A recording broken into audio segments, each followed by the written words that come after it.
बिस्मिल्लाहिर्रहमानिर्रहीम। अस्सलाम वालेकुम स्टूडेंट्स, उम्मीद करता हूँ सब खैरियत से होंगे। स्टूडेंट्स, फाइनल टर्म की लेक्चर सीरीज़ में आज हम मॉड्यूल 133 को डिस्कस करेंगे। तो चलें स्टार्ट करते हैं। तो स्टूडेंट्स, एज़ यूजुअल मैं आपको रियल लाइफ से पहले एक एग्जांपल दूंगा, फिर उसके बाद हम टॉपिक की तरफ आते हैं। स्टूडेंट्स, जैसा कि आपको पता है, आजकल कोई भी चीज़ बनाने से पहले, कोई बिल्डिंग बनाने से पहले, को मोबाइल बनाने से पहले, हेलीकॉप्टर बनाने से पहले एक उसका खाका या मॉडल तैयार कर लिया जाता है। उस खाके में सिर्फ उसका एक्सटर्नल यानी इनकम्प्लीट वर्जन शो किया जाता है। उसमें कितनी खिड़कियां हैं, कितने डोर हैं, उसका स्टाइल क्या होगा, डिज़ाइन क्या होगा, ये सारी चीज़ें शो की जाती हैं। लेकिन उसका कुछ जो इंटरनल पार्ट होता है वो आपको शो नहीं किया जाता। सो हम ये कह सकते हैं, जैसे मोबाइल की डमी आजकल आपको पता है, मार्केट में जाएं, मोबाइल मार्केट में तो किसी भी मोबाइल को देखने के लिए, जांचने के लिए आपको उसकी एक डमी मिलती है। तो बेसिकली वो जो डमी है मोबाइल की या किसी बिल्डिंग का जो खाका आप देखते हैं, उस खाके को हम प्रोटोटाइप का नाम देते हैं। अब प्रोटोटाइप आपको मैं पहले बता चुका हूँ कि बेसिकली इनकम्प्लीट वर्जन होता है, उसमें सारी चीज़ें शो नहीं की जाती। लेकिन ये है कि उस प्रोटोटाइप को देख के आप किसी हद तक ये आइडिया कर सकते हैं कि ये जो प्रोडक्ट है ये कैसी होगी, या ये प्रोडक्ट दिखने में कैसी है, इसका आउटलुक कैसा है। यानी उसमें आपको किसी हद तक उसका मायना करके पता चल जाता है कि हम कौन सी चीज़ लेना चाह रहे हैं। तो इसी चीज़ को हम प्रोटोटाइप का नाम देते हैं। तो चलें देखते हैं प्रोटोटाइप के बारे में, इसकी डेफिनेशन पढ़ लेते हैं। Incomplete version of proposed system called prototype like toy और डमी मोबाइल्स। क्लियर हो गया स्टूडेंट्स? अभी हम नेक्स्ट देखते हैं एवोल्यूशनरी प्रोटोटाइपिंग क्या होती है। स्टूडेंट्स, एवोल्यूशनरी प्रोटोटाइप बेसिकली जब आप कोई चीज़ बनाते हैं तो उस चीज़ को जब आप स्टेप बाय स्टेप कंप्लीट करते हैं, जैसे अगर हम एग्जांपल ले लेते हैं एक घर ही की, तो जब आप कंस्ट्रक्ट करते हैं तो सपोज़ आपने फर्स्ट बिल्डिंग बनाई या फर्स्ट उसका ढांचा बनाया, तो उसका जो मॉडल होगा वो भी प्रोटोटाइप है। इसी तरह सेकंड बनाएंगे, यानी इंक्रीमेंटल स्टेप में जब एक प्रोटोटाइप आप बनाते हैं तो वो प्रोटोटाइप को आप फाइनल शेप जब देते हैं तो उसको हम एवोल्यूशनरी प्रोटोटाइप का नाम देते हैं। फॉर एग्जांपल, आपके पास एक मोबाइल था, मोबाइल की डमी बन गई। अब मोबाइल की डमी तो आपको जस्ट मोबाइल का एक्सटर्नल आउटलुक शो करेगी, उसमें क्या क्या चीज़ें लगेंगी, कौन सा एसी लगेगा, कौन से कैपेसिटर लगेंगे, ये चीज़ें आपको वो शो नहीं करता। अब उस प्रोटोटाइप से जब आप कंप्लीट उसको तैयार कर लेते हैं, यानी आप क्या करते हैं, इंक्रीमेंटल स्टेप की मदद से, इनिशियल प्रोटोटाइप की मदद से उसको इवाल्व करके कंप्लीट कर लेते हैं, तो ये आपकी एवोल्यूशनरी प्रोटोटाइपिंग कहलाएगी। कंप्लीट हो गया? क्लियर हो गया स्टूडेंट्स? अच्छा, इस एवोल्यूशनरी प्रोटोटाइपिंग में एक कॉन्सेप्ट आता है थ्रोअवे प्रोटोटाइपिंग।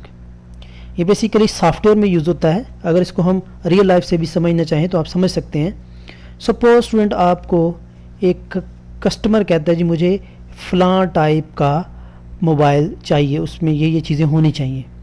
तो अब आप पहले एक छोटा सा एक उसका मॉडल बनाते हैं, वो मॉडल पसंद नहीं आता, उसको आप फेंक देते हैं। फिर दूसरा बनाते हैं, वो भी आप कस्टमर से रिव्यू करवाने के बाद वो भी उसको पसंद नहीं आता, तो वो भी आप बेसिकली हम फेंकते तो नहीं है, लेकिन इस कॉन्सेप्ट को कैप्चर करने के लिए मैं आपको समझा रहा हूँ। तो वो भी आप क्या करते हैं, उसको भी निगलेक्ट कर देते हैं, रिजेक्ट कर देते हैं। तो यानी आपका जो कस्टमर है जब तक वो सेटिस्फाइड नहीं होता तब तक आप उसको कंप्लीट फॉर्म में नहीं डालते। तो उसके जितने भी इंक्रीमेंटल स्टेप में आप वो बना के उसको थ्रो कर देते हैं, उसको रिजेक्ट कर देते हैं, तो जब आपका एक्सेप्ट होता है उसको हम फिर कस्टमर के सामने पेश करते हैं। तो ये जो सारा कॉन्सेप्ट है, इसको हम थ्रो अवे प्रोटोटाइपिंग का नाम ही देते हैं। क्लियर हो गया? तो थ्रो अवे प्रोटोटाइपिंग की आगे एग्जांपल है रैपिड प्रोटोटाइपिंग। ये सेम वही कॉन्सेप्ट है जो मैंने आपको अभी समझाने की कोशिश की है कि जब आपका डेवलपमेंट प्रोसेस होता है तो आप कम्युनिकेशन करते हैं आप अपने कस्टमर से, और इस कम्युनिकेशन से जो आपका फाइनल रिज़ल्ट आता है उसको हम फाइनल कंप्लीट वर्जन में चेंज कर देते हैं। लेकिन अब अगर गौर करें तो ये जो कम्युनिकेशन है ये बड़ी रैपिड होती है। यानी आपने पहला बना लिया, रिव्यू करने के लिए कस्टमर के पास भेज दिया, दूसरा मॉडल बनाया, रिव्यू करने के लिए कस्टमर के पास भेज दिया। सो इसमें कस्टमर का और जो डेवलप करता है उसके दरमियान कम्युनिकेशन एक फास्ट वे में होती है, तो इसलिए इसको हम रैपिड प्रोटोटाइपिंग का नाम भी देते हैं। क्लियर हो गया। नेक्स्ट है open source development. Open source development में यही है कि जब आप अपनी डेवलपमेंट करते हैं तो उसको आप इंटरनेट पे अपलोड कर देते हैं फ्री मतलब free of charges, as a free of charges आप उसको इंटरनेट पे अपलोड कर देते हैं कि कोई भी उससे फ़ायदा हासिल कर सकता है, कोई भी उसको यूज़ कर सकता है। तो इस चीज़ को हम ओपन सोर्स डेवलपमेंट का नाम देते हैं। तो चलें इसकी हम वर्डिंग देख लेते हैं। Purpose is to produce the free software. Clear हो गया। यानी इसमें क्या करते हैं कि एक फ्री सॉफ्टवेयर जो है वो हम डेवलप करते हैं। अब लाइनिक्स जो था उन्होंने एक सॉफ्टवेयर बनाया था, सॉरी लाइनिक्स जो है वो एक हमारा सॉफ्टवेयर है, ओल्ड यानी ऑपरेटिंग सिस्टम है हमारा। ये किसने बनाया था? लाइनस टॉर्वाल्ड्स ने बनाया था।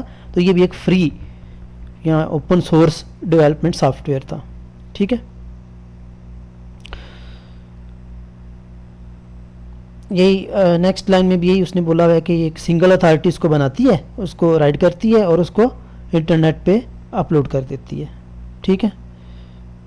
नेक्स्ट एजाइल मेथड्स क्या होते हैं? अच्छा स्टूडेंट्स, आपने अभी देखा मोबाइल की मिसाल ली, एक बिल्डिंग की मिसाल ली कि जब हम उसका खाका तैयार करते हैं तो ज़रूरी नहीं कि आपने से पहले कुछ मॉडल पढ़े थे जिसमें वाटरफॉल मॉडल था, इंक्रीमेंटल मॉडल था। ठीक है। तो इसी तरह लास्ट में हमारा आइटरेटिव मॉडल था। ये 3 मॉडल हमने देखे थे। अब होता क्या है कि जब आप अपना एक प्रोजेक्ट तैयार करते हैं, सॉफ्टवेयर डेवलप करते हैं, तो उसमें कलेक्शन ऑफ मेथडोलॉजीज़ का यूज़ करते हैं। ठीक हो गया। कलेक्शन ऑफ मेथडोलॉजीज़ का यूज़ क्यों करते हैं? ताकि जो आपकी जो प्रोडक्ट है, आपका जो सॉफ्टवेयर है, वो कम टाइम में बन सके। क्लियर हो गया। तो इस कलेक्शन ऑफ मेथडोलॉजीज़ का जो यूज़ है उसी को हम एजाइल मेथड का नाम देते हैं। यानी एजाइल मेथड में क्या होगा, कोई एक स्पेसिफिक मॉडल आप यूज़ नहीं करते, जैसे वाटरफॉल है, इंक्रीमेंटल है या आइटरेटिव मॉडल है। इसमें डिफरेंट स्टेप्स में आप डिफरेंट मॉडल को यूज़ कर सकते हैं, यानी कलेक्शन ऑफ मॉडल का इस्तेमाल करते हैं। तो इसी को हम एजाइल मेथड का नाम देते हैं। अब एजाइल मेथड की आगे एक एग्जांपल है एक्सट्रीम मेथड, यानी एक्सट्रीम प्रोग्रामिंग कह लें या एक्सट्रीम मेथड कह लें। क्लियर हो गया। इसमें क्या होता है कि एक शार्ट सी टीम होती है, चूँकि सॉफ्टवेयर इतना बड़ा नहीं होता, एक शार्ट सी टीम होती है, अप्रोक्सीमेटली लेस ऑफ 1 डजन्स, यानी 1 दर्जन से कम आदमी होते हैं जो क्या करते हैं, उस प्रोडक्ट को तैयार करते हैं कम अरसे में, 2 वीक में या 3 वीक में। अब इस प्रोग्रामिंग में या इस सॉफ्टवेयर डेवलपिंग में आपका जो कस्टमर है और आपके जो डेवलपर या सॉफ्टवेयर बनाने वाले के दरमियान कम्युनिकेशन जो है वो लगातार होती है। हर स्टेज में कम्युनिकेशन होती है ताकि जो स्टेक्स होल्डर हैं उनकी सेटिस्फेक्शन हो सके। तो इसको हम एक्सट्रीम प्रोग्रामिंग का नाम देते हैं। Extreme program basically agile method ही की एक टाइप है, जिसमें हम क्या करते हैं कि डिफरेंट मेथडोलॉजीज को यूज़ करते हुए छोटा प्रोजेक्ट होता है, उस प्रोजेक्ट में ऑलमोस्ट 1 दर्जन से कम आदमी काम करते हैं और वो रैपिडली सॉफ्टवेयर तैयार किया जाता है through communication with the customers. Okay, thank you, अल्लाह हाफिज़।